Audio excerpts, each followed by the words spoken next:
Good morning. How are you? Sorry I'm late. I was trying to think of what I could do to make this up, and I decided that only a massive show of pyrotechnics would suffice after this. So in honor of your wait, I salute you with a lit pen. It's the only special effects available at this hour, courtesy of my kind hosts. Did any of you see the film tonight? You did? Okay, great. I made some notes. I was going to print them out at the hotel on the way over, so I hope you don't mind if I just open my computer here. I feel awkward about this. This is a new one for me.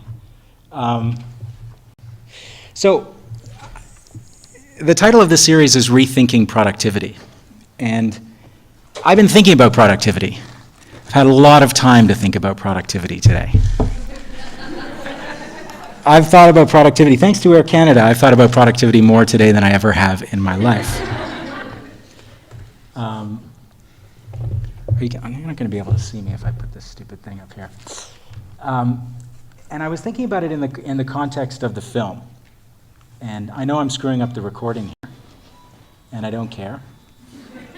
Posterity doesn't matter. It's the lovely people in this room who have been waiting so long. I'm making this really big.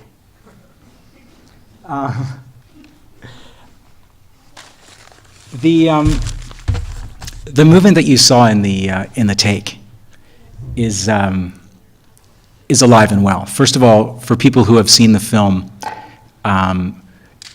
usually they want to know what happened next. So let me just turn off my cell phone. You're getting all my pre-show rituals here, all right in front of you. The recovered companies movement in Argentina is thriving. I get regular updates from my friends there. There's a young guy, I'll tell you this story a little bit later, a young guy who saw the film in New York City 2 years ago and cornered me in the lobby afterwards, very, very excited, and said the film had changed his life. He's living down there now and has started an NGO which is helping the recovered companies with small loans. You are so kind. Look at this Regina service here. Fantastic. Thanks. So I get regular updates from Brendan. I'm in the middle of writing a preface to a book about the recovered companies called Occupy, Resist, Produce. Good title. It's coming out in the spring in a small American press called Haymarket. And it's a phenomenal book. If you're interested in this movement, you should definitely look for it. It's the definitive account in English of this movement, written by a group of journalists who, in the course of their country's economic crash, got so pissed off with the mainstream media and the way it was not covering the true reasons for the economic crisis and the economic and human costs of it, that they quit their jobs at mainstream newspapers and started a worker cooperative. They're called the La Vaca Collective, which means cow in Spanish. It's some elaborate Argentine in-joke that I've never figured out. So I'm really still immersed in this material. And 6 years after the movement started, there are still a couple of hundred companies employing some 10,000 workers in Argentina. The movement has not exploded, but it's been, of the many new social movements that came up around the crash that peaked in 2001, it is the one that has been the most sustainable. So there are 10,000 families who are eating, who otherwise would be in savage poverty, thanks to this worker cooperative model, and intense and ongoing struggles. Just for some of the storylines in the film, the Zenon workers, the guys with the slingshots who make ceramic tiles, they had about 200 workers when they took over the factory in 2001. When we finished filming, they were up to 350 workers. And today they employ more than 500 workers in the largest ceramic tile factory in Latin America. They make 400,000 square meters of ceramic tiles a month. And they are an absolute powerhouse. They live in a Patagonian province with a ridiculously right-wing governor. Makes Ralph Klein look like a member of the Socialist Knitting Circle. And this guy, whose name is Sobich, which some people mispronounce when they're just learning to say it, has really been out for them. They've tried to evict him time and time again, and the judge has been a colossal prick as well. That's almost a nice way of describing the judge in this case, who has ignored every legal precedent, who has ignored all the judicial law itself, in fact, and has sent armed police to evict the factory and over and again. Just through 5 years of building grassroots community support, the Zenon workers just won a 3-year legal expropriation to run that factory, the first time they've ever been legal. The Brookman women who sew business suits in that what used to be a sweatshop, the women who were thrown out of their factory in that climactic scene of the film when we were all tear-gassed in the street trying to get back into the factory. They, along with 13 other companies in downtown Buenos Aires, won a law at the municipal government level that gives them a 20-year right to run those factories as cooperatives. So there are real gains being made in the movement. And the most important thing is that they're getting the salaries up to the point where they're now making more money than many of them than at any time since the golden years in the 1990s when things were going well, certainly more than they made immediately before the crash. So the movement is alive and well. And one of the reasons that it's alive and well is because it's turning the idea of productivity on its head.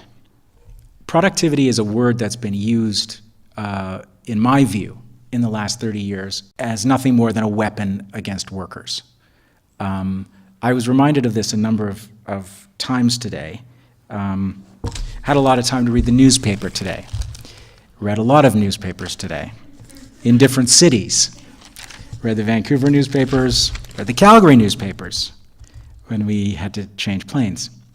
And one of them had an amazing column by one of these great Sun Chain columnists talking about this mystery of why, despite all of our government supports for research and development, companies aren't reinvesting in new technology and in improvements to businesses.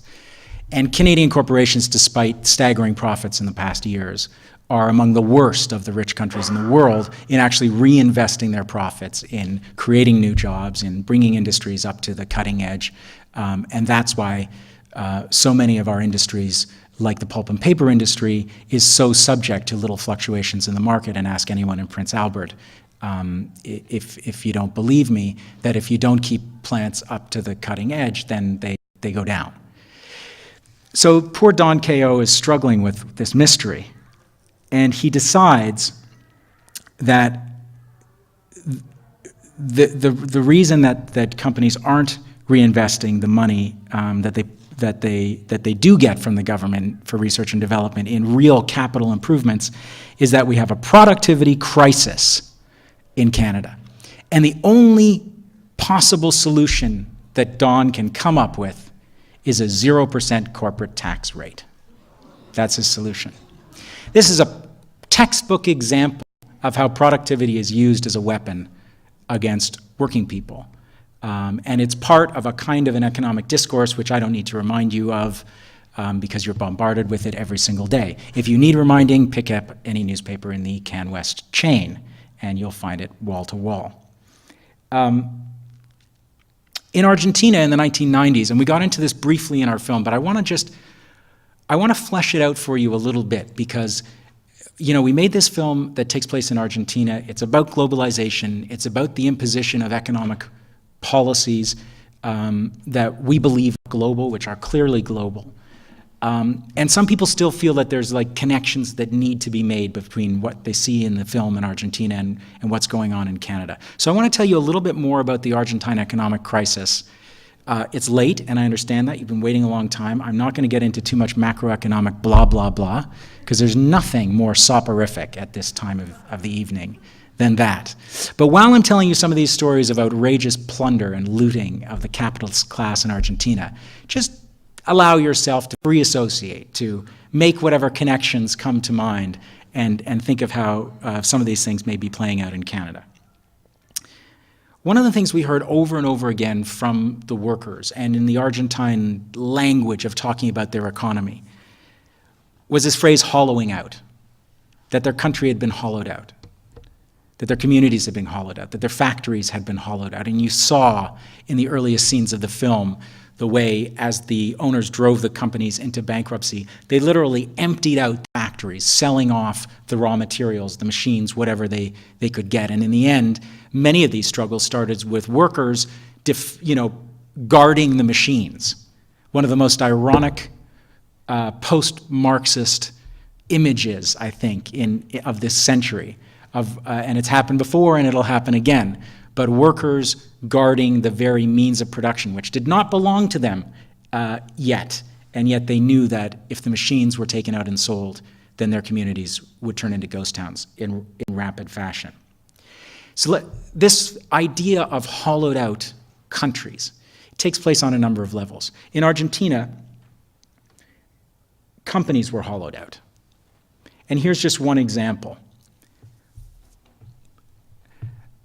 A businessman by the name of Juan Navarro. In 1997, he was Argentina's Businessman of the Year. This was the period of high neoliberal exuberance, something very similar that happened in the tech bubble in the late 90s in Canada. That's really going on now continuously as this economy charges on, producing extraordinary wealth that just, like either cream or scum, just keeps floating to the top. Juan was considered the scion of, not the scion, but the superstar of a new business model. He was given credit in Argentina for actually single-handedly creating a new business culture. He was a leverage specialist. His empire, the XL Group, which was an investment fund, at its peak, controlled the destinies of 73 companies with 40,000 employees. In just a few short years, he built the third most powerful private economic group in Argentina with $4 billion in sales at the end of '99. And what he did, basically, was he'd approach a big company, the biggest supermarket chain or the biggest food supplier, or even sacred companies like in Argentina, the famous and best maker of the little pastries called alfajores, which nobody can live without, kind of like Tim Hortons, that level of culinary expertise. And I don't have a high opinion of Argentine food. And he would buy these companies for massively inflated amounts. Company that might have $100 million in assets and some debt, he would buy for, like $800 million. And he did it because Argentina, they deregulated the economy, money was rushing in and out of the country, there were no capital controls, it was just like the Wild West frontier market driven reforms. And they would borrow huge amounts of money from American banks. They would just basically hand it to the company owners, who would pay themselves enormous amounts for their own companies, in effect. And then he would come in and take over the company, pay back the debts from these massively inflated prices by mortgaging all of the assets of the company. So one senator in Argentina in an economic investigation basically described it very simply as he found a way to buy companies with their own money. And when new management came in, his company, they would take over what were previously very healthy companies that all of a sudden had massive unpayable debts and new owners. And then they would strip them. And then they would sell them, or they would just be taken over by foreign banks as they collapsed under their debt just a few years later. So, and of course, there would be massive layoffs, and all of the little supplier companies and the people that made the ice cream and the people that made the filling and the people that made the boxes, and there would just be this knock-on effect. Meanwhile, the original owners were already vacationing in Spain, and Juan shuffled the money around in his various companies, making sure that everything showed huge debts, but basically getting all the money offshore. Hollowing out companies. Argentina itself was hollowed out. The peak of the crisis, as you saw in the film, was when Argentina defaulted on its unpayable national debt. This national debt first emerged as a serious force in Argentina during the military dictatorship from 1976 to 1983, when 30,000 people were murdered by a US-backed junta. In that same time, while they were slaughtering people and torturing people and disappearing people, they were also quintupling the national debt as the International Monetary Fund and the Inter-American Development Bank and the United States Treasury Department and other international financial institutions showered the generals with money as they took the first steps towards opening up their economy to the global market. And then again, Argentina's debt. Now that is, by the way, the definition of an odious debt. There's an international legal principle called odious debt, which is that countries are forgiven from paying back debts that were incurred by regimes which used the money to murder and torture its own people. This is a textbook definition of odious debt. It's been challenged in Argentina. It has never been recognized by international lenders. The next phase, in the Menem phase in the 1990s, when they sold off the country and they privatized all the state companies and they threw 600,000 people out of work in a few short years, the debt went up 7 times. And one of the reasons that it did was that Domingo Cavallo, Carlos Menem's right-hand man, his Paul Martin of the 1990s in Canada, his finance minister, star finance minister, did something which is quintessential of this economic model. While he privatized everything that was public, railroads, airlines, oil, water, sewage, electricity, even the street signs in Buenos Aires are brought to you by MasterCard.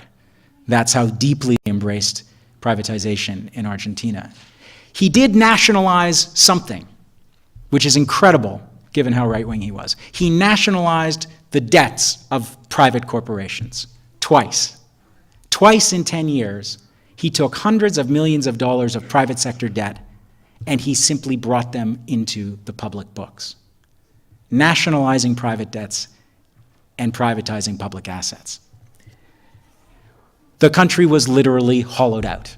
The finances of the country were plundered, pillaged, like the oil money of Iraq.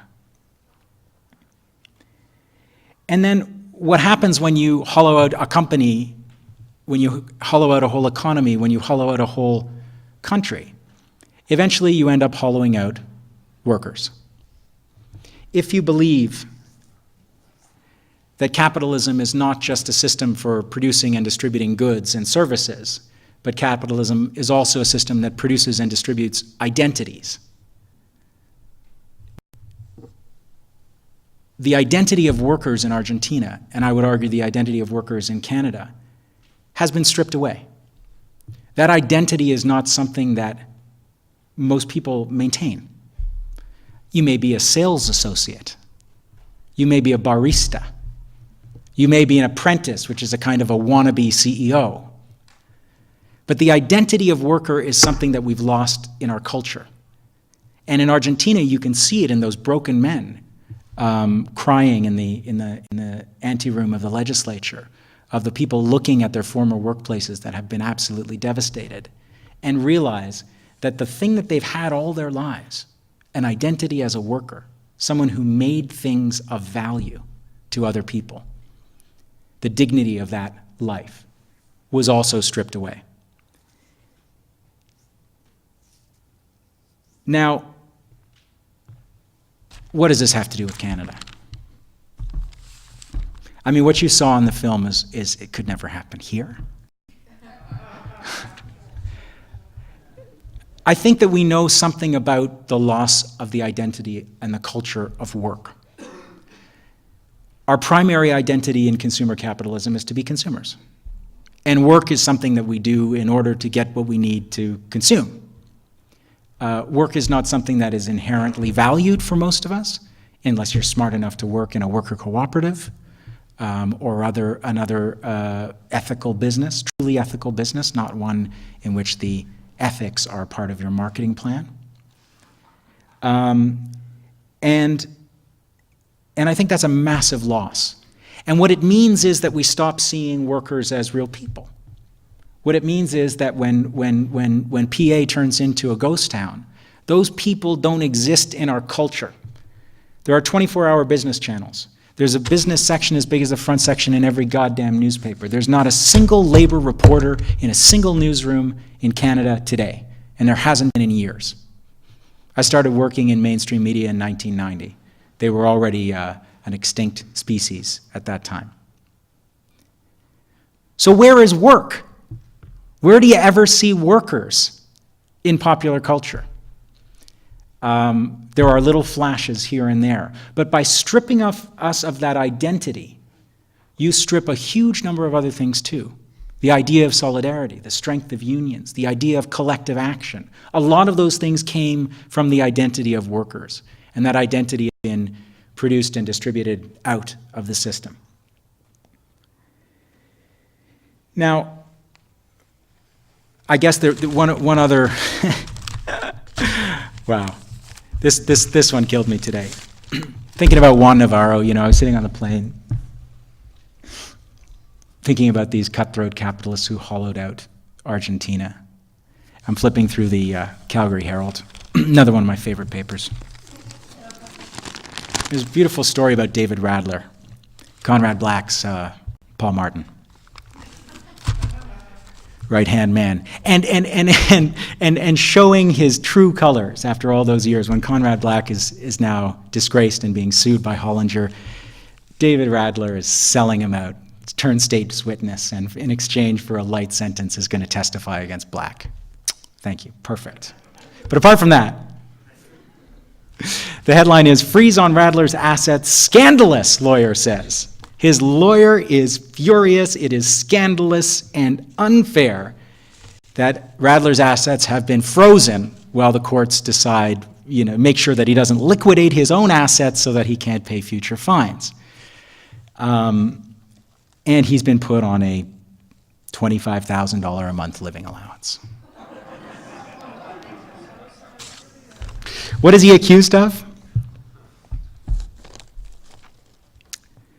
Plundering millions of dollars from the company, pillaging his own company. These guys are Juan Navarro for our context. And I think that you don't have to look very far to find the relationships in Canada. And one of the predictable effects of the economic policies that we've been toying with, the same ones, maybe enacted in slightly slower motion in Canada than in some countries like Argentina, privatizing, deregulating, and embracing so-called free trade. They do, on some level, what their proponents say. They create a tremendous amount of wealth. They create a substantial amount of economic growth. They just forget to tell you that that wealth is not going to be redistributed.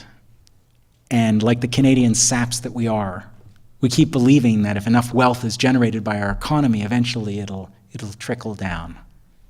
Because that's simply what we're dealing with, is rebranded Reaganomics. And I think people's necks are getting sore, looking heavenward for this trickle of wealth that is supposed to descend. It is certainly ascending. In the 1990s boom, $3 trillion of wealth was created in Canada in that one decade alone. $3 trillion of new wealth. We have year after year after year of absolutely despicable federal government surpluses. Corporate profits shatter records by the quarter, reliably, going up and up and up and up. And yet, as you know, those things that we claim define us as Canadians, which is basically hanging on to some sort of shredded welfare state that is a long-dimmed memory in the United States, those things are leaving us. And our public resources are crumbling. And tuition skyrocketed in the very same decade that there was a tripling of corporate profits. There was a tripling of tuition. So it's not that the money isn't being made. It's just that redistribution is the economic principle that dare not speak its name. Redistribution of wealth is actually an idea which is which is forbidden, in fact, from serious discussion by those people who actually have their hands on the levers of power. And so what we have is the most unequal Canada that we've seen, I think, since the 1920s, an explosion of inequality in Canada. It doesn't matter what measure you use. There are Gini coefficients that measure the 20% slices of the economy to each other. There are decile analyses and quintile analyses. There's census and tax data. There's wealth surveys. Every single measure, the gap between the rich and the poor is growing at record rates in Canada. So there's this guy named A.J. Kapoor, who is my new hero. He's the head of international investment research at Salomon Smith Barney, Citibank, hoo-ha, whatever they mega-merged investment house. And he's my hero because he's named what we're really living in. Salomon Smith Barney's research unit released a paper about a year ago trying to explain to Americans why high gas prices and war had not had the effect on the economy that everyone thought, which was that it was going to spark inflation and that consumer spending would go down, consumer confidence would go down, and ultimately the economy would suffer. But instead, consumer confidence was high, the economy was still chugging along, and economists were kind of scratching their heads about this. And AJ, God bless him, wrote this paper saying, we no longer live in an economy. We live in a plutonomy.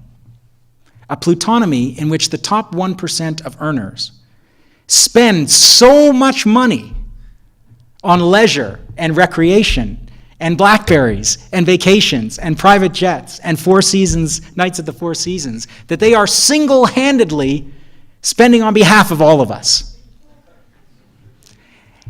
Thanks to globalization, the traditional plutonomists in rich countries like the United States are now being joined by elites from developing countries. And he literally said in his report, I can almost quote it verbatim, that if the process of globalization continues to unfold as it is, and if inequality continues to deepen globally and in individual countries, we can expect the plutonomy to be around for some time to come. I mean, he's practically a Trotskyist. I love this man. Of course, AJ goes on to say that that is precisely why you should buy their plutonomy basket of shares. And they've put together a mutual fund that includes all of those products that the plutonomists like to buy, Four Seasons, Cartier, Gucci, and so on. So we live in a plutonomy. Moving along in my newsprint tour of Canada, my travel nightmare tour of Canada. A little story from the Vancouver Sun today. Downtown Cartier store to move one block and triple in size. Well, that's good news. The Cartier store is tripling in size.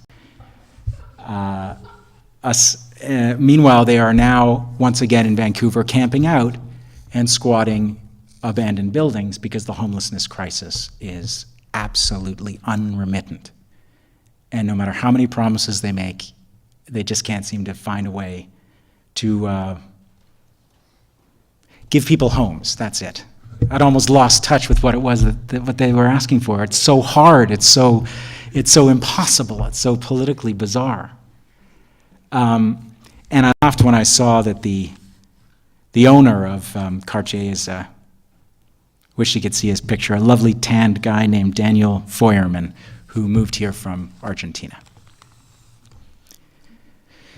So I think that there are, there are a lot of parallels, and the reason that we made our film in Argentina is because it's a very stark story, and I think you can see this process sort of in fast motion. But I think a lot of this is happening globally. And, the immediate question arises, what are we going to do about it? And I'm not going to answer that question tonight, because that is the question. But I think that in keeping with the fact that this originally, before you had to hang around forever and wait for me to arrive tonight, was going to be a film screening and a discussion about the film, I just want to leave you with a couple of things to think about that you saw in the movie that might give us some hints about what can be done in the face of such titanic global economic realities. Number one, we can just crawl into a hole and hope that it goes away. No, that's not what I didn't mean to say that. I think that one of the things that's really come home to me in looking at this, what happened in Argentina, with middle-class people who lived the ultimate middle-class dream, nightmare, which is to have that dream taken away. You know, Freddie, the main character in the film, they like to take their kids to McDonald's, they like to go for holidays, and all of those consumer, patterns were deeply ingrained in their life, and those things were taken away from them. And when those things were taken away, they fought initially just to get those same things back. But in the process of struggling, of trying to get back to McDonald's, they actually found something else along the way. They found that there were deeper joys in life than a Happy Meal. They found as they struggled with these guys in the factory, and as you could see in the film, the wives and the women and the children were all involved in the struggle because it's a really tight-knit community, that in the process of trying to get their jobs back, they actually found something more meaningful. That in the course of the Taylorist factory life that they had been living for 30 years together, they never would have found. The union didn't offer it to them. The work didn't offer it to them. Struggle offered it to them. When they started to struggle, they started to live. They realized that they could live on a lot less. When they first got the factory working, they weren't able to produce at full speed, and they just basically bought food with whatever they could generate in surplus in the course of a week, and they ate together. They shared it. And now that their salaries are back up and people are actually able to make a living wage, they have something much more engaged than they ever had before. And so I seemed, from my light-up pen to my newspaper props, to be bringing you nothing but cliches tonight. So let me just throw one more on the pile. That there is something about struggle, which is really old, that offers a reliable way to find things that our current system does not offer. And part of that is revolutionizing our identities. Because when we actually lose the culture and identity of work, and the fact that everybody has to work in a capitalist society, or at least be really ingenious about finding other ways to live and eat. And yet we never identify either with other workers or as workers, is a massive loss to our culture. Because what you see in the film is people who reclaim the work that they've been doing all their lives. And you see the women sitting at the same sewing machines that they sat in for 30 years and feeling utterly different about what they're doing, even manual labor. An extraordinary phenomenon, which they discovered by losing what they had and fighting to recover it, and remembering that they were workers and that being a worker meant something. That all of a sudden, rather than feeling utterly isolated, the shame of unemployment in a macho culture where men are supposed to be the providers, to lose your job, to violate the fundamental social contract, to not be able to feed your family. People go home and drink because they feel that they've failed and that they're utterly alone in that context of unemployment. When they crawled back and started working and struggling together to try to get their jobs back, they suddenly realized that there were not only 30 people in their workplace who felt the same way and were going through the same things, that there were hundreds of thousands of workers in their country who were going through the same thing. And that recovery of a sense of identity, revolutionizing one's identity. And I don't think worker is the only destination for identity. It's one of many that are available. But revolutionizing away from consumer identity into something else is something that you can fight at any time and in a million different ways. And the question of work as a human right, the right to work, which was a clever phrase co-opted by the political right in the United States in the 1980s as an anti-union slogan, right to work, is a profound idea that that can be recovered, that must be recovered. And in places like Prince Albert, it's urgent that that notion be recovered. It's important because of the productivity game and the way that workers are blamed for losing the economic game, when in fact the game was rigged from the outset for them to lose, and the money all flew away into someone's Swiss bank account. We have to document how it was done. These are crimes that have been committed. And it's important to understand how it was done. That's why I took a minute to sort of explain in my own mangled way, because I'm not that good on this stuff, what this leveraged buyout king in Argentina did. Because we have to name the crimes, we have to understand them, and we need a full accounting of what we are owed as a society if we're going to make meaningful demands to get it back. The workers in Argentina are trying to get their jobs back. They're trying to form worker cooperatives and get the right to run their businesses as democratic workplaces, fundamentally in repayment for the wages that they weren't paid as the companies went bankrupt. But there's a deeper argument that they're making, which I think is a profound one. And they are making an argument for the moral right to property, to the property of their factories and the machines and their workplaces. They're saying it's not just the wages that we didn't get paid that we want back. It's not just the pension fund that you emptied out and bought your mistress a condo on the other side of the river. It's not just the health plan that when we went to the doctor, we actually found that even though we were covered, it cost us $150 for a checkup. It's all the corporate welfare, the tax breaks, the capital gains deferrals, the outright political corruption and gifts from friendly politicians to their corporate friends, and all of the public investments in research, development, primary science, infrastructure, sewers and roads, and electricity that have supported the profits made by big companies. That when the owners decide to leave, they can go. But the productive capacity has already been paid for many times over by us, by the public, by all of the myriad ways in which the public sector subsidizes the private. And on the basis of that argument, they say, we have a right to our machines, we have a right to our workplaces, we have a right to our public services, and if you're not going to give them, we'll take them.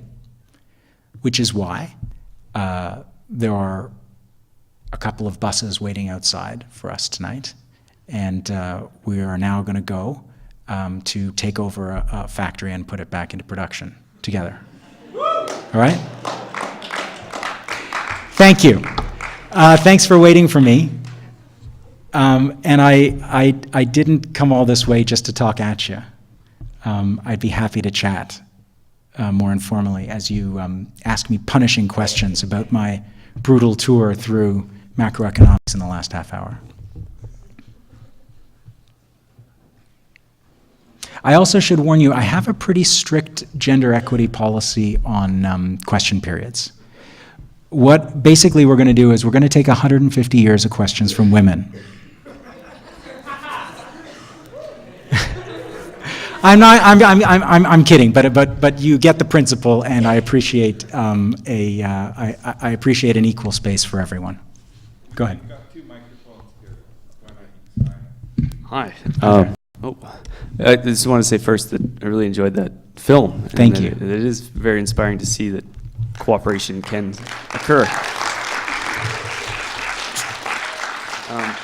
One thing, just from looking at the way that cooperation came about in Argentina and thinking about on the prairies, there used to be grain cooperatives that formed about 100 years ago, kind of, when times were tough, when farmers were being exploited and weren't making a lot of money. And it seems like cooperation often occurs when there's really hard times, but is there a way that it can happen without crisis?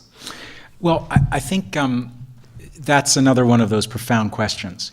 Let me put some more words on it and see if this makes sense to you. In technical terms, cooperatives have traditionally arisen in times of market failure. That's in the language of cooperativism, those are the conditions under which cooperatives are usually emerging.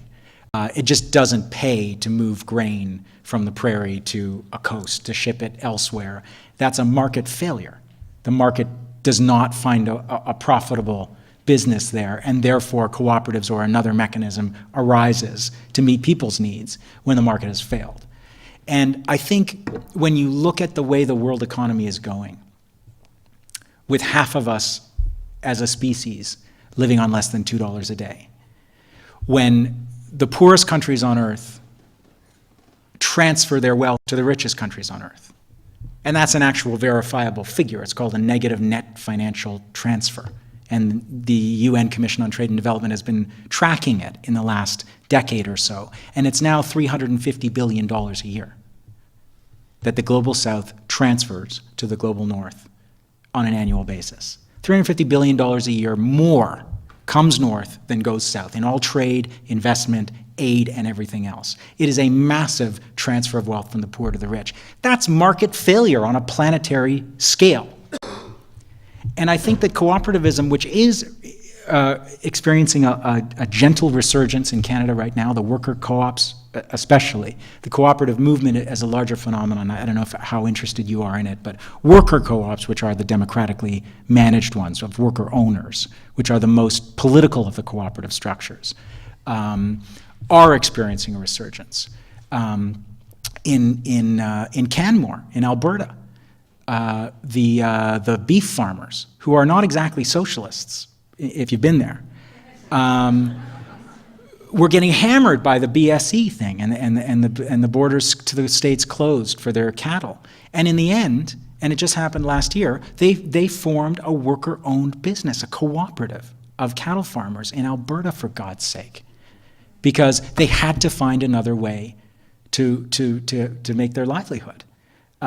So when that starts happening, I think you see that market failure is a reality in all kinds of ways, both in the abstract way that I've been talking about in planetary terms, but also in very specific ways, that we have utter market failure in housing. Here's my other one from today, just one more. Multi-billion-dollar housing project in Victoria driven by Albertans looking for second homes. This is a complex of 300 to 400 residences, 5 or 6 more buildings to follow, worth billions of dollars of luxury condos and recreation properties for Albertans to party in on the island. And they're squatting abandoned buildings in downtown Vancouver. Like, that's market failure by any measure. But we don't treat it as such. We don't see it as such. We don't call it that. We call it market success. And it's the same thing, actually. It's a failure depending on which end of the market you live in. Down market, it's a failure. Up market, this is great. So I do think that crises have always, inspired revolutionary movements. But crises are also opportunities for the economic model to take huge new gulps of public assets and make huge new strides in terms of imposing these policies. So I think crises cut both ways. And another thing to observe is that the crisis is already here, depending on who you are and where you live and what your situation is. So I think one of my tasks as a journalist and as an activist, and for anyone who considers themselves a progressive, is to actually name the crisis that exists right now. To see those sites where resistance is necessary, to identify them, and to see where the solutions can be forged, and they're inevitably cooperative solutions. But I think the question of market failure is one that doesn't get talked about enough. And I was at the first national meeting of U.S. worker co-ops in New York in October, and they are, as in many things, looking up to Canada and saying, wow, you guys have all these worker co-ops, you got these dairy co-ops in Quebec, you got taxi companies that are worker co-ops, you got anarchist bookstores and organic vegetable supermarkets, and you guys are worker cooperative gods. How can we possibly emulate this? And so they finally started pulling together a worker co-op movement in the United States. And it's small, and economically it's not significant, but it's growing, and it represents a desire for people to have democracy 24/7. I mean, it is one of those great absurdities of the oxymoron known as democratic capitalism, that we expect people to believe that they live in a democracy when they have no democracy where they spend the majority of their waking life, at work. Try exercising your right to freedom of speech in a straight job, or your right to association, or public gathering. Or try exercising any say over decision-making. You have absolutely no democracy in the workplace in 99.9% of straight jobs. And people are hungry for it. Because in order for democracy to be anything other than a hollow ritual, because our democracy is one of those things that's been hollowed out, we actually need it at work. And so the thirst for workplace democracy is strong, it's real, it's growing. I think a sure sign that it's growing is that it is now the cutting edge of management babble in North America. I did a speech for a group of human resources professionals in Ontario, and I did my homework by reading up on all the latest management fads. And it turns out that basically, they don't call it this, but cooperativism is the absolute most cutting edge thing in the business world right now. Engaged employee workforces with horizontal decision making, and there's a Boeing factory in I think in Washington State where they assemble their most sophisticated jet engines, the highest stakes business they have in the airline sector, and their factory has about 500 people. There's one manager. They're self-organized in work teams of 12. They make all their decisions about workflow and scheduling and everything else in small groups. And shockingly, it runs like a dream. So the only thing they don't have is equal ownership of the product. But there seems grounds for a next step there. Thanks.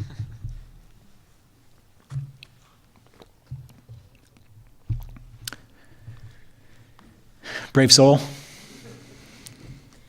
I think we work really well when we see positive examples of things that are happening and can happen. Mm-hmm. Here in Canada, is there any examples, or are there any examples of successful takeovers that we could use as motivation?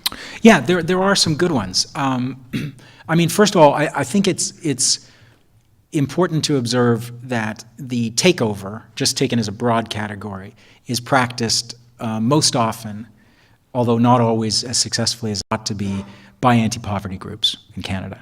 And I consider those in exactly the same spirit as the factory takeovers in Argentina. I think they could learn a lot from the organization, the development of community support, and the planning that goes into some of the factory takeovers.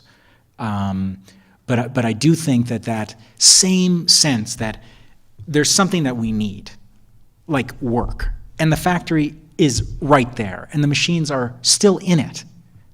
And we have been robbed as a country and as a workforce. And we have a right to go back in there and simply go back to work. And it's exactly how people feel about housing. Now, what I've observed in the recovered companies that I would love to see anti-poverty groups in Canada start doing is that in a lot of the factory takeovers, well, first of all, at the Zenon factory, for instance, the most radical, the most organized, and the most successful of all the recovered companies, each worker in the plant does an 8-hour shift a week where they just go downtown with a sandwich board and hand out leaflets and talk to people they don't already know. That's their job for one shift a week, to explain to people what they're doing, to enlist their support, to make the economic and social arguments for it. And, in a way, that's actually the most radical thing you could possibly do, is talk to someone you don't already agree with. And that building of community support is absolutely essential in the recovered company movement. Sometimes they spend months just going door to door in the neighborhood, making sure everyone knows we're going to take over this factory, the cops may come for us, we're doing this for ourselves, but we're also doing it for you. Because we're subject to the same economic model, and we're all suffering this economic disaster for the same reasons. 2/3 of Canadian families get to the end of every year and have to borrow money to pay bills. We have levels of household debt that are unmatched since the Great Depression. There's a huge number of people that are suffering the same effects: maxed out credit cards, unpayable student debts. 1 out of 4 Canadians makes less than $10 an hour. We're a low-wage country. There is a huge constituency to talk to in Canada of people that we can make these arguments like the factory workers in Argentina do. Unfortunately, we have this activism ghetto, where people who I consider to be the heroes of society are not only criminalized in the corporate media, but also are seen by too many people as other.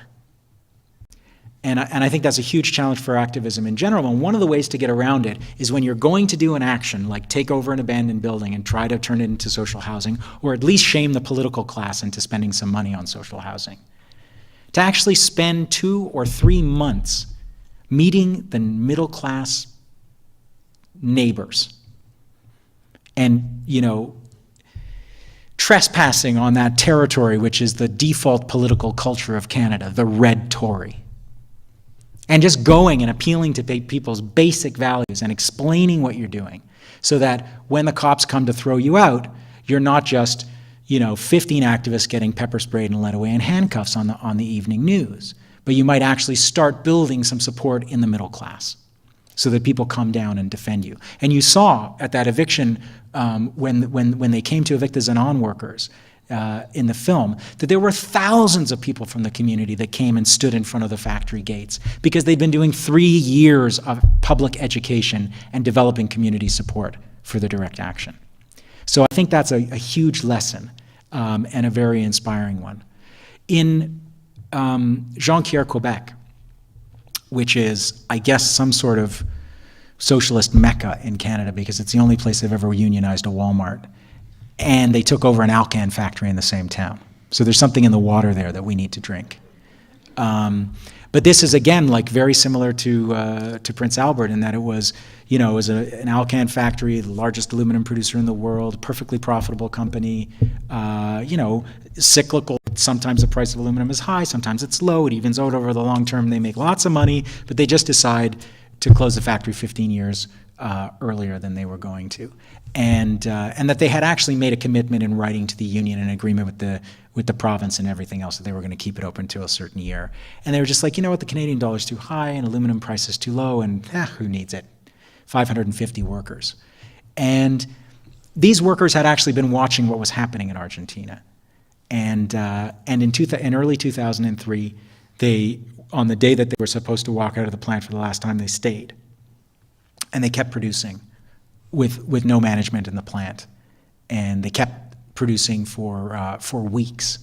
And they made $2.1 million worth of aluminum in their first 3 or 4 weeks under worker control.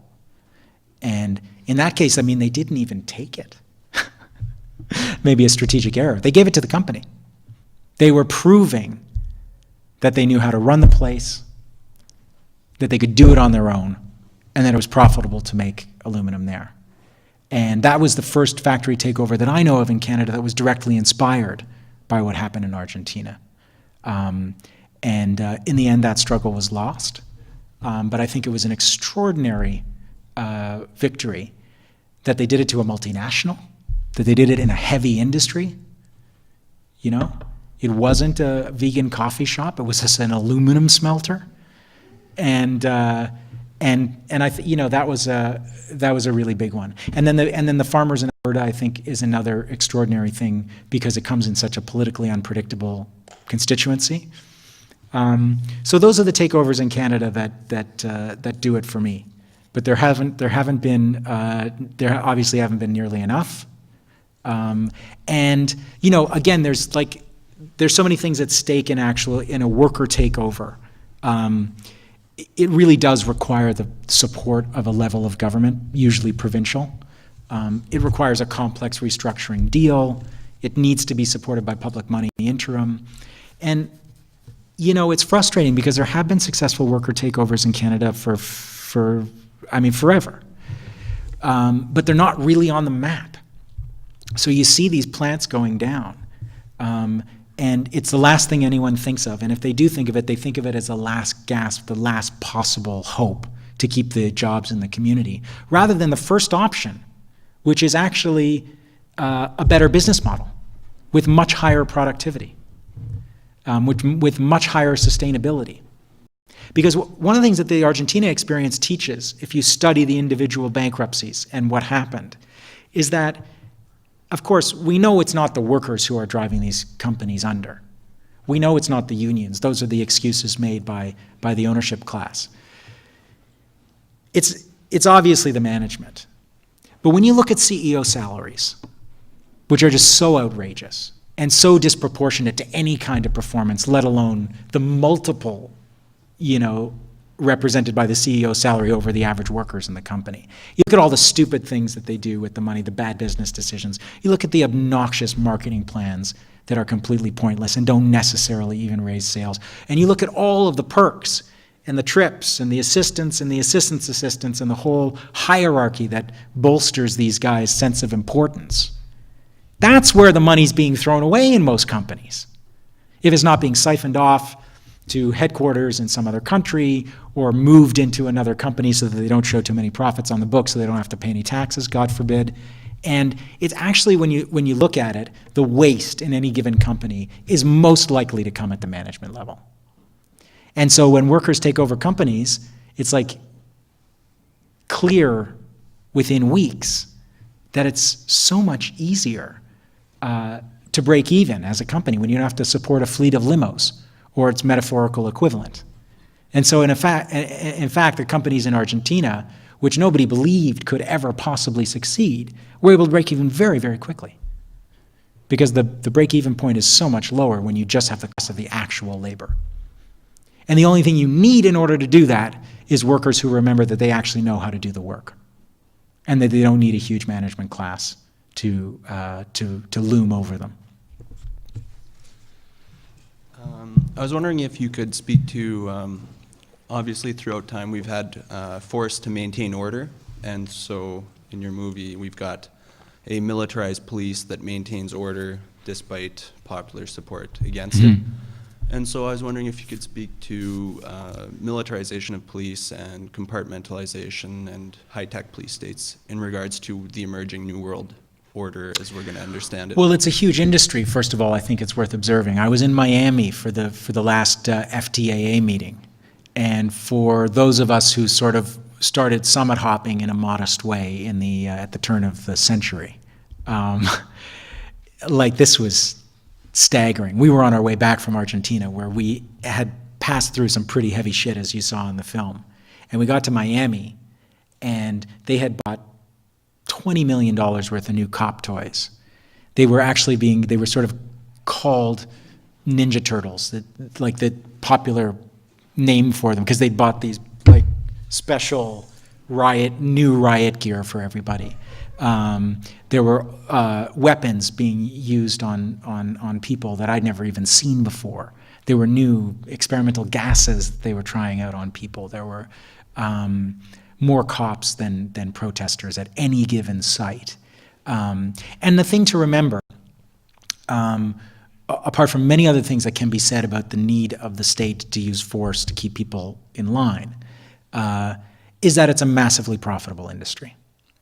I have been extremely privileged to live with Naomi Klein over the last year. She's been writing her latest book. I've been living with her for many years, but in the last year, she's been writing her latest book, which is about the rise of what she calls disaster capitalism.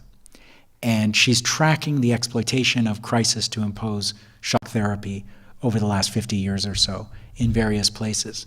But where you really see it come to a head is since 2001, obviously, and the explosion of these new industries. One of the other stories in the paper today, everything's just in the paper today, was a study done by a right-wing think tank that was basically about the border, and about, the headline was, free trade suffering at the hands of security. And after 9/11, there was a lot of talk in our export-oriented economy about how security now trumped trade. That no matter how important the border was to our two economies, security would have to come first, even if it had a price tag. Security doesn't trump trade. Security is trade. It's the fastest growing industry on the planet. And not only the traditional military industries that have had indescribable bonanzas with the wars in which our government is complicit as well, obviously, as the United States, which is driving. But the actual trade in security itself. You pass a law that says you can wiretap anybody, and all of a sudden you have a huge amount of data. Data is completely useless unless you have the technology to mine the data. The data mining technology, which is unbelievably expensive and profitable, and paid for all at public expense for a small group of politically connected companies. The data is completely useless in the data mining software unless you have a fleet of, you have a whole class of people to run it and monitor it, most of whom are in the back office in India. So these are enormous emerging markets. And every time the security state takes another big leap, you are looking at the emergence of a new market. And I think it's really worth bearing in mind how much money is made by these things. Because it's easy for us to remember when they use high-tech weaponry on citizens who are exercising their basic constitutionally guaranteed fundamental rights. And we're so outraged by that. We have the best of intentions. We're doing something which may happen to be utterly peaceful. And it's so outrageous that we get repressed the way that we do, that we forget that it's not a conspiracy merely to keep down people who might change the economic order, although it is that too. It's also a hugely profitable industry. And to track that industry and to measure it and to name it is a critical task right now. Because every city that's getting a chopper for the police force and every new high-tech measure, and Canada is complicit in a lot of this stuff, just as a trading partner of the United States. And in some ways, we are the back office for some of that outsourced technology development. And I think at some point we can stop being proud of the Canadarm in space and start looking at the way Canadian corporations and Canadian universities are doing some of the technological research for this enormous new security industry. All paid for publicly, like it's a heist. It's a massive swindle. Because these companies don't even need a pretense of profitability. They're simply paid by us. They don't have to survive in the market. It's just a public subsidy to security companies. And then you have the private security companies themselves, which are another massive growth industry. And I think it's worth keeping an eye on that one too, because Blackwater and other private security companies, which are now fundamentally private armies, and if you haven't seen another great film that's been recently or is coming is Robert Greenwald's Iraq film, Iraq for Sale. Have folks seen that movie? Yeah. Tremendously important film to see. For one thing, Robert Greenwald, I love him. He's made some really shitty films, but this one's getting better. It's not a great film, but it's a much better film than his Walmart film, God Knows, which was terrible, as much as I wanted to love it. And but you see some of the Blackwater training videos. And you actually realize when you go to the film's website and get a look at the Blackwater promotional video, that Blackwater is a private army with military-grade helicopters and everything else, which is just for rent to anyone with the cash. And the first thing that happened when Katrina temporarily inconvenienced some of the richest homeowners in New Orleans was that they had Blackwater on the streets protecting the mansions. And that the use of these private armies is going to be expanded dramatically. And the next step for that particular industry, which I also think is worth keeping an eye on, is ultimately the privatization of peacekeeping. One of the American network anchors that retired recently, Mike Wallace, wrote an op-ed in the New York Times in the last 4 or 5 months saying, the solution to Darfur is Blackwater. For those places that the international community just can't bring itself to deal with, where there are crises, we should simply contract with a private security firm, let them go in there, get the job done that the UN doesn't have the guts to do. So I think you'll see this industry, which has made so much money and expanded so rapidly through the wars in Iraq and Afghanistan, start making a play for some of those things that are traditionally like peacekeeping, that are the domain of governments and the UN. Another market. Boy, it's cheery, isn't it, this conversation? I feel like just yodeling. Can you talk to us a bit about the media? No, I can't talk about the media. My contract forbids me. Well, what would you like me to say about the media? Why don't you talk to us about the media? I wanted to hear what you have to say. Are you still working for CBC? Sorry? Are you still working for CBC? Yes, I've never actually worked for CBC. I'm a sales associate. I'm a freelancer. I've done the shows that I've done. Counterspin, which I did some years ago, was an independent production, produced separately, and we shot the show at the CBC, but we produced it outside. And I just did a series on Newsworld called The Big Picture. We did 4 shows in September. You can still see the debate parts on the website if you don't mind watching a show in postage stamp size at the big CBC/The Big Picture. And it was a series of 1-hour documentaries followed by town hall debates. And we're doing another 4 in, I think they'll be broadcast in April, where we showed films and then we had political debates about them. So I'm still working with CBC. I'm thinking about radio. Radio seems to be a more thoughtful place than TV. I mean, that's just such a platitude. I can't believe I even said it. But I've never worked in radio, so I'm playing with it. I'm going to be guest hosting The Current in February to see what that is like. But I'm just talking about me and the media is a really big subject. And because you asked such a broad question, I'd rather not answer it unless there's something specific that you want me to talk about, because the media sucks and it's very important that we change it, and that's what I'm trying to do. But I mean, apart from those platitudes, I don't know what else to tell you. Well, one thing that people don't understand even from their consumer identities is the tremendous power you actually have to be heard at broadcasting companies. When a letter comes in, and forgive me for, I mean, it's not quite like a Ralph Klein quip, but forgive me for the political incorrectness of this. In television, it's called the old lady factor,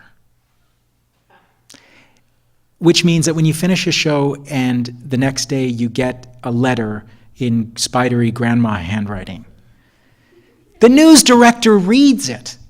Somebody has to write a response. Letters have power, particularly since nobody writes them anymore. And, when I did a show recently on The Big Picture, and we had this debate about Israel-Palestine after a documentary called Hot House, which was about Palestinian prisoners in Israeli jails, and the Canada-Israel Committee complained about the show before it had even aired. They complained. We taped the show on Tuesday. They complained on Wednesday. It aired on Friday. So, and I had... I'll show you the dozens of emails that were exchanged from the head of the network down. And before that, there was after that, there was a complaint about my show for gross bias and lack of neutrality becoming a host, which I consider them fan letters.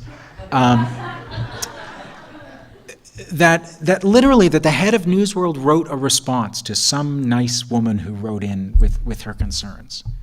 I mean, you may not change the programming, but when you can register with the people who make decisions about what is on TV at that level, and if, God forbid, you might get some of your friends together and lobby so that every goddamn time they covered something in a viciously slanted way, you had 20 letters in within the next week.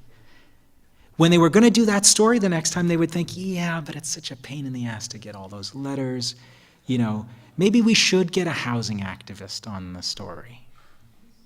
It is absolutely possible to change in these ways, but people are so disenchanted and so rightly cynical that they don't even bother lobbying media.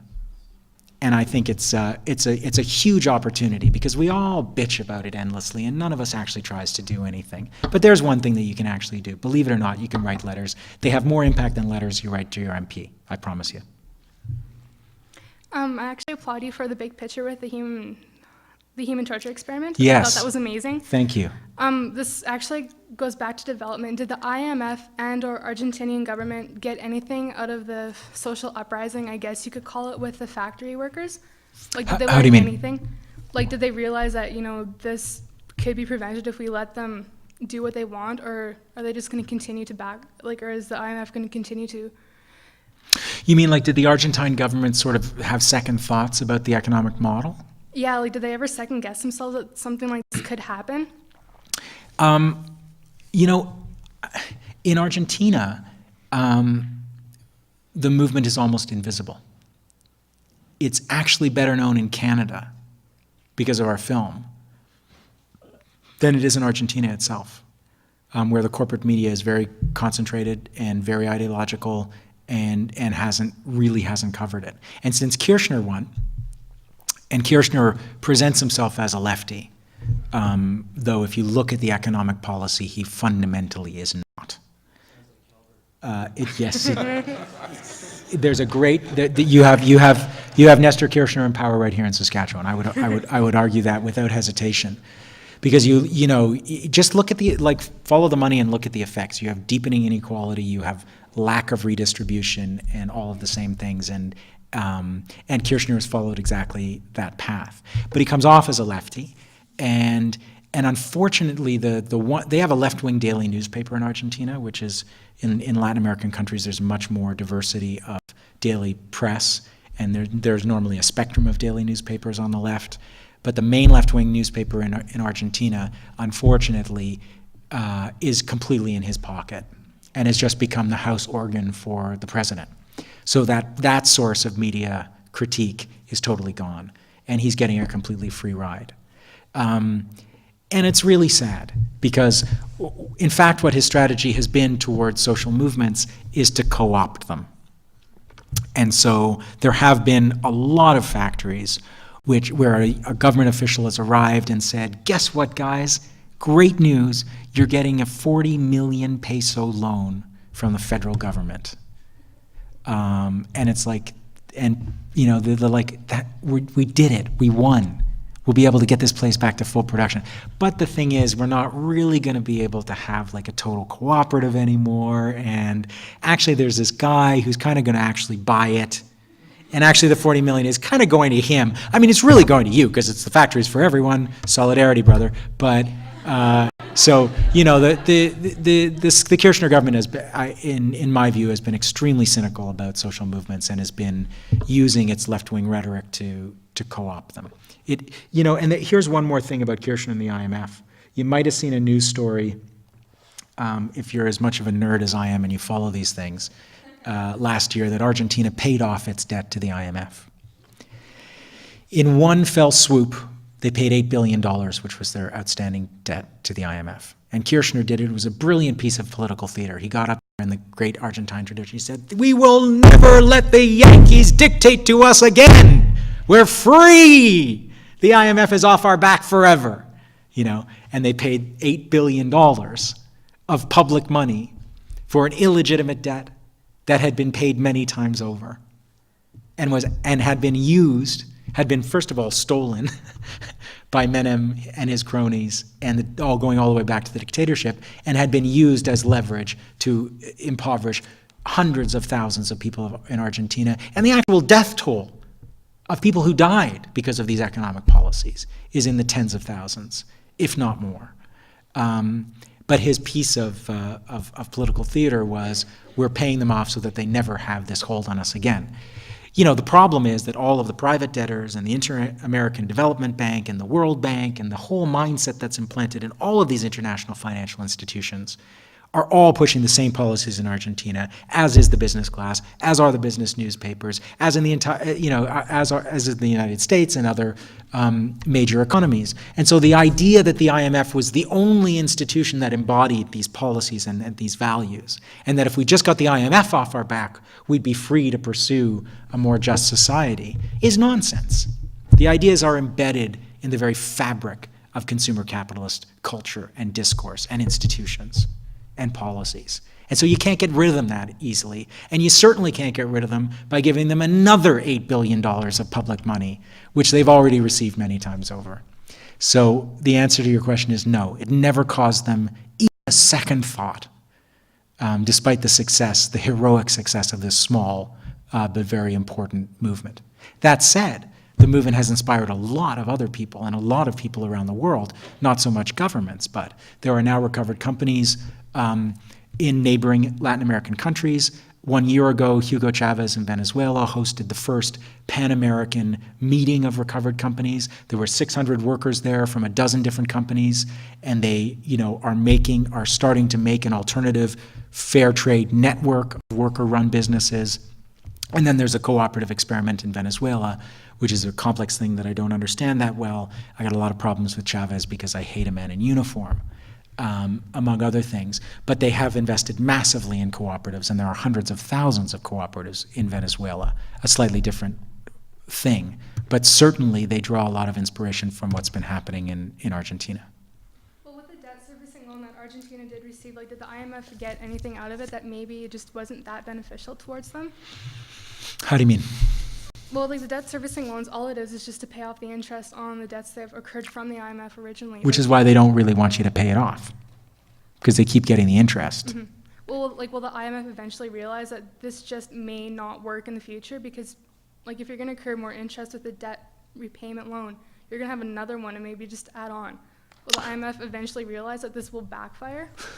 Well, you've just described a system that works perfectly and said that it's backfiring.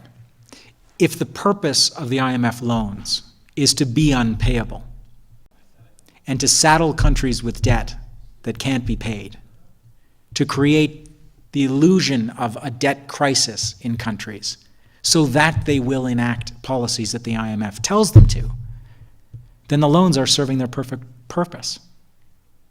In 1993 in Canada, we had a fake debt crisis, and Linda McQuaig brilliantly exposed it in her book, Killing the Elephant, right? Was that it? Shooting the Elephant. Shooting the Hippo. There. It's been a long day. Shooting the hippo. Don't kill the elephant, shoot the hippo. And basically, there are bond traders at big companies like Moody's in New York who evaluate our credit rating, right? And Canada has to have a AAA rating, otherwise the sky will fall. And there was a huge story about our unpayable debt and the crisis of the debt, and Canada's facing a debt crisis, and all of our leaders, provincial and federal, were completely obsessed with it. And Linda McQuaig phoned the head guy at Moody's who evaluates our debt and said, "How bad is it?" And he said, "You know what?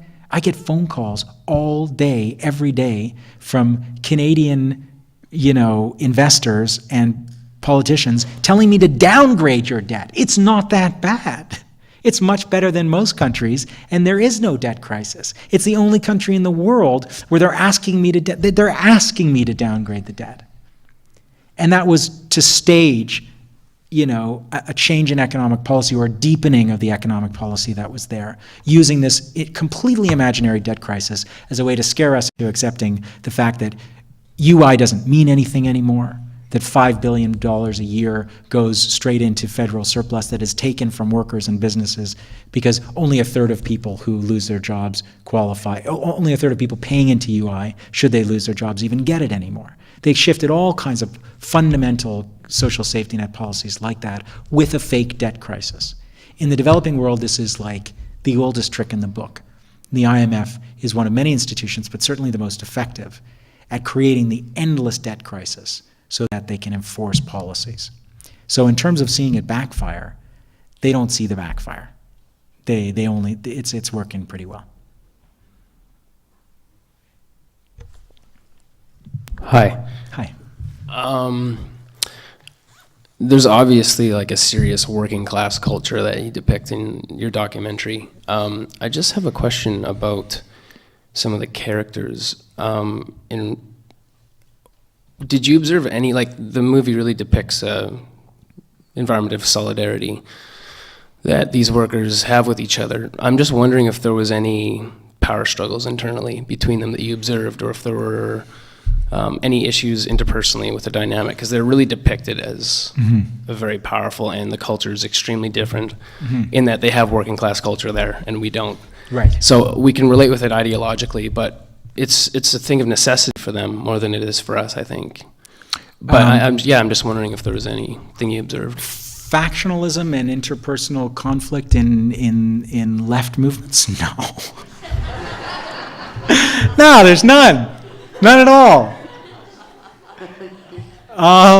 The documentary didn't show very much of it, though. Yeah. And I know it's there. No, but I'm really glad you asked this question, and I don't mean that in like the way that a politician says it, because I never get the chance to actually talk about some of the decisions that we made in terms of filmmaking. And what you've asked is a very sophisticated political filmmaking question. How do you document a social movement while still abiding by what I've started to feel was a sort of tyranny of narrative? The need to have a story arc, the need to have heroic characters, the need to fulfill these kind of cliches that actually work to keep people on the edge of their seat, to create suspense, and to have someone stay there long enough to actually be around to absorb the political messages when they come. And, you know, it's very, very difficult because the conventions of filmmaking are incredibly individualistic, and social movements are not. Although, of course, they're made up of individuals, and there's tons of conflict. But we really struggle a lot with how to show a social movement without going into total socialist realism, where like people get kind of generic because one person stands for everybody and there are no differences and stuff like that.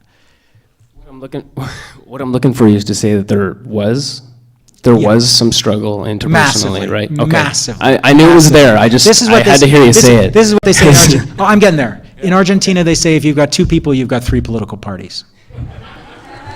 There were fights within the movement. There was with, you know, apologies to Monty Python, there was the MNER and the MNFR. The National Movement of Recovered Companies and the National Movement of Recovered Factories. And they were two factions within the same movement, both with leaders, and they had what they called their factories. So the white-haired guy who's a kind of mentor of the movement, who you see going into the judge's office, who you see presiding over the meeting of workers where Freddie cries, talking about his struggle with all the other workers from different factories.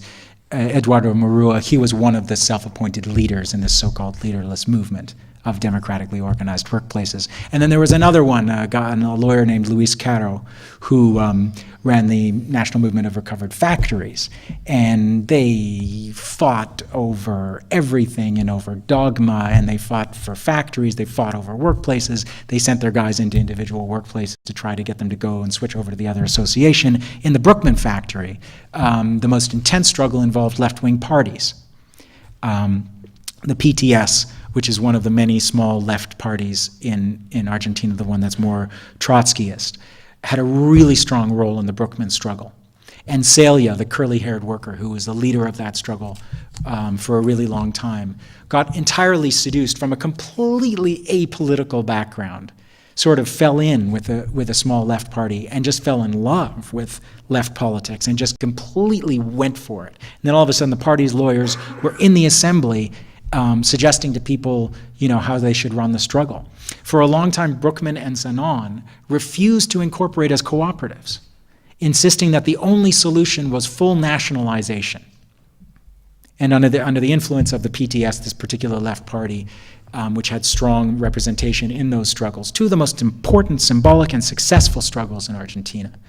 For 2 years, in critical years, they refused offers from local governments of cooperative status under which they could work, and insisted that they be nationalized because in their ideological view, the factories had to be owned by the state. There was a little inconsistency, which was that the state was coming in there and beating the crap out of them and evicting them, but they still insisted that they should be owned by the state. And it was a legitimate argument. They wanted to make tiles for hospitals. They wanted to make uniforms for public sector healthcare workers. They didn't want to compete in the capitalist market. It's a valid criticism and a major ideological debate within the movement that with these cooperatives operating so comfortably within the market economy, how revolutionary can they actually be? And these things are played out endlessly. Because if there's one thing I didn't show you in the movie, it was the hundreds of hours of meetings that we filmed. We filmed meetings that went on for 7 or 8 hours. People in Argentina can argue, baby, and they can argue all night long. And we filmed every minute of some of them. And there are intense internecine battles, and there is bloodletting galore. And there are also successes and moments of true solidarity, which you saw in the film. And I think they're equally true. Now, as we were making the film, we really agonized about how much we should show those internal struggles. And we didn't show them not because we wanted to whitewash the movement, although I've seen a lot of activist films that do and make it really romantic. We did it because when we got right down to the storytelling and we were trying to make a film that would actually reach a mass audience, that would reach a comfortable middle-class multiplex audience in North America and Europe, we found that we couldn't explain the backstory fast enough, cleanly enough, clearly enough for people to get what the goddamn conflicts were all about. And so instead we would have had to explain it in our own shorthand, reducing people's real, deep, complicated ideological and differences to labels that we were really uncomfortable with. And we failed as storytellers to sort of portray the conflicts within the movement in a clear, dramatic, and constructive way. And we tried, and then we gave up, and we did what you see, which I admit is a more romantic vision of the movement than there ought to be. Which is one of the beautiful things about this book. And if you're interested in this particular movement, the book is coming out in the spring by Haymarket Press. It'll be called Occupy, Resist, Produce. And it details the internal struggles magnificently. Because some of them are kind of tragic, but it's also part of the process. I mean, if you're actually going to have democracy in a place, people are going to disagree mightily about both petty and superficial things that we could all live without, and also about fundamental philosophical and political things, which are really getting down to, like, what are we doing this for? Why are we doing this? Are we doing this just so that we can go and exploit ourselves instead of having a boss to stand over us with a stopwatch? I mean, these are real deep political debates that take place in the factories every single day. And I want to be honest with you that I failed to tell the drama and the importance of that story in this film, because we decided to make a film for a broader audience that wouldn't have that background. For a more sophisticated left political audience, there are like 10 other films in the 250 hours of footage that we shot that one day I'd like to find a way to make it all available to people who, if they happen to be fluent in Spanish, can get it all. But thank you for that question. About 2 weeks ago, I phoned the workers at the pulp mill in Prince Albert, and their sense was really disorganized. They were despondent. They didn't know what to do. They had sort of a surrender sense. And when I watch the workers in this film, I see a different sense of workers. I was going to ask you, did they have a media behind them, but you said they didn't. And it's the same situation here. There's no media behind these kind of movements. You had mentioned Iraq. We put on enough of these events. The two that we put on that stand out in my mind right now is Iraq for Sale in October, that got absolutely no media coverage, and your event tonight, which again was ignored by all the media here. Except CBC Radio. Yeah. Did she finally get a hold of you? Good. Yes. Okay, good. There's a real I don't think it made it on CBC Radio today.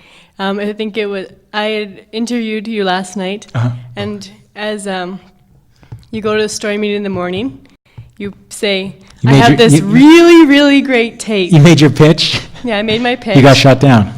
And they said, well, you know, Nicole, we've had so many filmmakers coming in the last little bit. I think that the public are really just a little sick. You know, we don't want to overkill the whole filmmaker thing. I said, okay, I have this really great this great excerpt from the interview that can we play it on the afternoon edition? They said, okay, well, we'll see if we have time today because it's Afghanistan Day. So we have all this other stuff that has to go in. So you see, like, there are these internal struggles within the media here, and then like with the paper mills and everything. And I think that what Avi had said about the letters, and don't just bitch, write a letter, call in and go on talkback, you know, because all those things get played.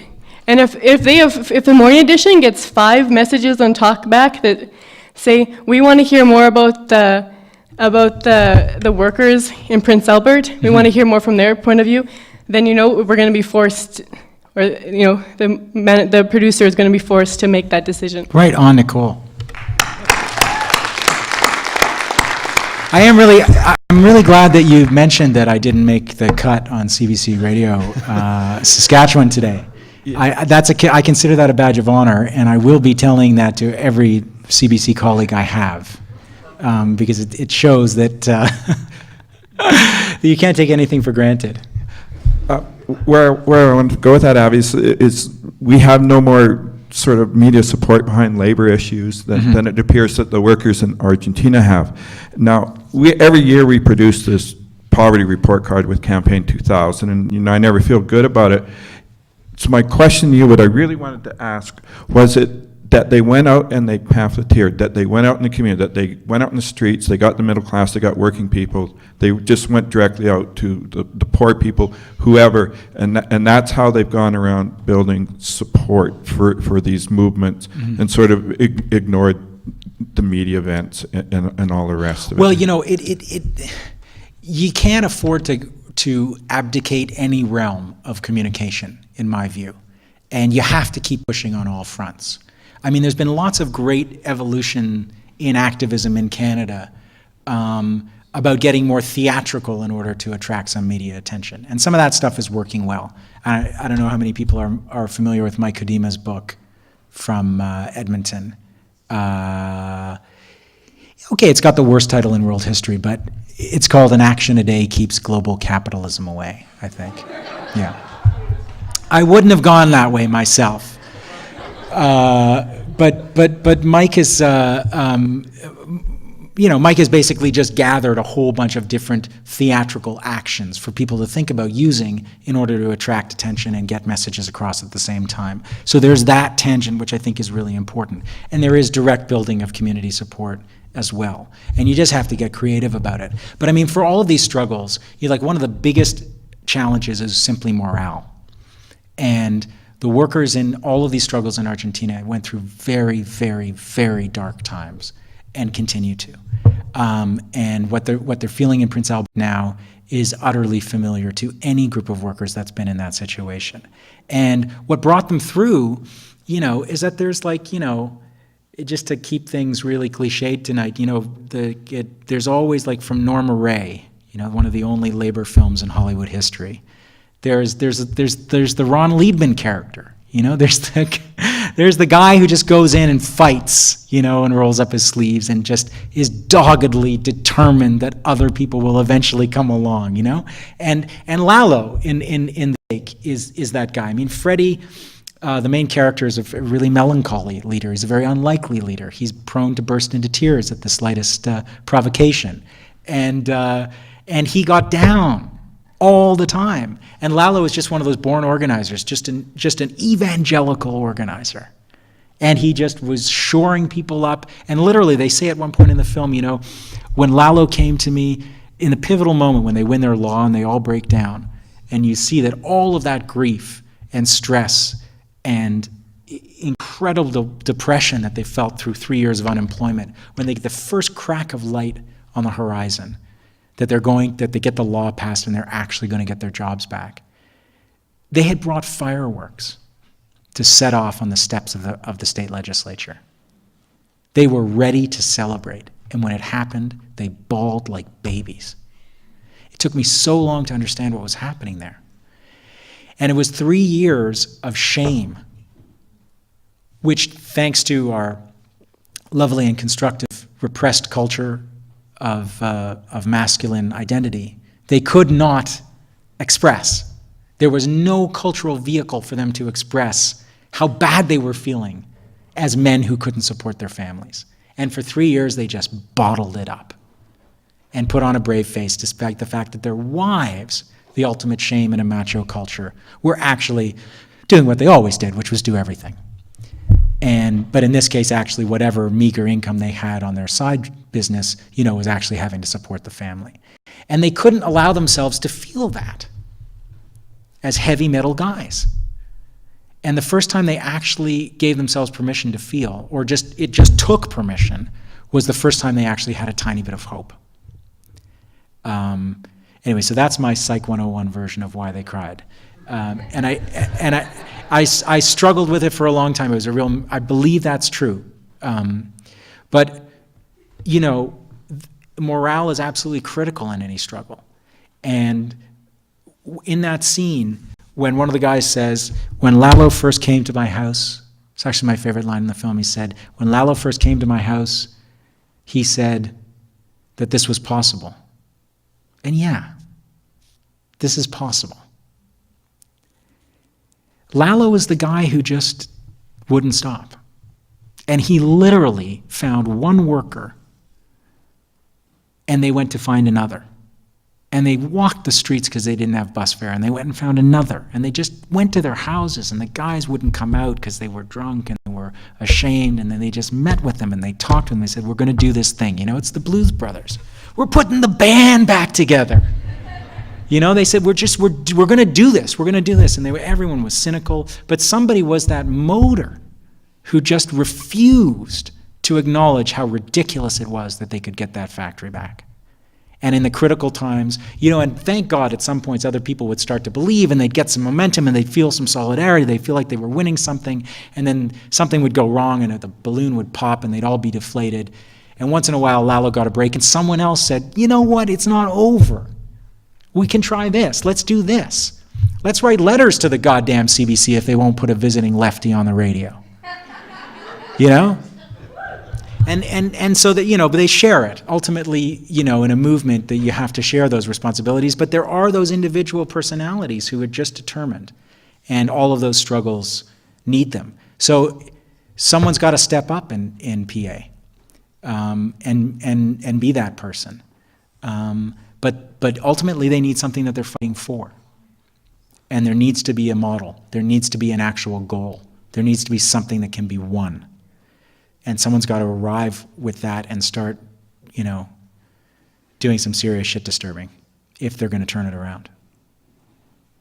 One of the things that really came through in Argentina because of Peronism, this is the country that gave the world Che Guevara, who was the son of a mate fortune, the tea that they drink out of gourds, and Evita, and Juan Perón, and Jesus Christ himself, if you believe some Argentines. And it's a culture with a very strong savior complex. Somebody is going to come and save us. And this is this is death as a model for political change, because as we learned in the late 1960s, all you have to do is knock off the leaders and the whole thing goes away. If everything is dependent on the savior at the top. And that's why you're seeing the new activism in Latin America. The parts that I find most interesting are those mass movements like the MST in Brazil, the landless movement in Brazil, where there's 1 million people that are living on occupied land in Brazil, much of which has now become legalized because they've squatted it for so long. And they've built democratic communities and roads and schools and are doing collective, sustainable, organic farming, feeding 1 million people. And yes, they have leaders, but the whole thing isn't tied up in one personality. So you have to be careful of that driving personality. And I think this is, and just in even the filmmaking dynamic, there was, and in the factories and in the interplay between those two things, the person who is the verb, who is the action word, who is always making the thing happen, people kick back and let that person do it. And when you really get a culture of a single leader going, your whole enterprise is very vulnerable. And so it needs to really be consciously shared. Otherwise, everyone just waits for the new Perron to come and save them. And a lot of these industrial ghost towns in Canada, workers are waiting for someone to save them. They're waiting for the bailout. They're waiting for the new owner. And we need to learn that person's just not coming. Terrible, terrible example of this in Port Alice. 2 years ago, I was in Port Alice on the north tip of Vancouver Island in a pulp mill town just like PA, going under for the third time in 15 years. And, the union actually brought me in to show the film and start talking about a takeover. And they just wanted to have like a social night to like watch this thing from Argentina and start the conversation. So we booked it, and within the 2 months that it took, for the date to arrive, a new owner showed up, made beautiful promises to the community. I'm here for the long term. This is 15 years minimum before anything's going to happen. We're going back into full production. Within a week, they were doing 3 shifts at the plant. It was like literally in 24-hour production. I showed up with the film. It was boom time again. There was like 12 people there. And nobody had the slightest interest. A month later, the guy, turns out he was running the company from his private jet. He literally didn't have an address. He was running it from his BlackBerry and his cell phone and his private jet. He walked off with all the pension fund, all the contributions that had been made over the months that he was running the factory, just all of a sudden missing. Now there's an RCMP investigation and the workers are looking for a new savior. It just keeps happening. So, again, it's why I wanted to talk a little bit about reclaiming identity and about revolutionizing identity. Because as long as we fundamentally are waiting to be saved, then we've got some serious work to do within the confines of our own consciousness before we can have any hope of a successful social movement. And then you make an even bigger mistake and put your faith in Air Canada. Shall we schmooze informally now? Is that about right? You guys have had a long night waiting for me, and I really appreciate it. It's been a pleasure to be here. Thank you.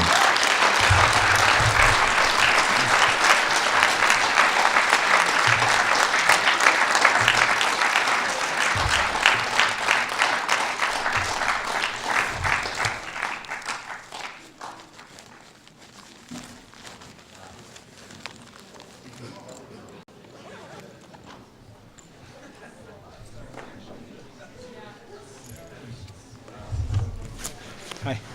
Rick asked. Hi, Rick. I'm a teacher here in town. One of the most successful Saskatchewan